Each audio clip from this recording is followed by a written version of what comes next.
మీరెప్పుడు ఈ చెవులతో ప్రభు మాట వినాలని భలే ప్రయత్నం చేస్తుంటారు. ఈ చెవులతో అబద్ధం అది.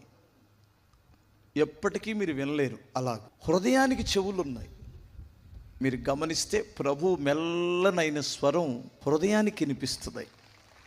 మీరు వింటే ప్రశాంతమైన మెల్లని స్వరం చూడండి. ఇప్పుడు చల్లని గాలి ఎలా మనల్ని ఆవరిస్తుందో, ఆయన మెల్లని స్వరం, మెల్లని ఆలోచన హృదయానికి గోచరమైంది. ఆ ఆలోచనతోనే మన స్థితిగతులు మారిపోతాయి. ఆ హృదయం అనే ఆ అద్భుతమైన స్థలానికి దేవుని స్వరం వినపడకుండా లేనిపోయింది చెత్త, లేనిపోయిన ధ్వనులన్నీ మన హృదయంలో పెట్టేసుకుంటాం.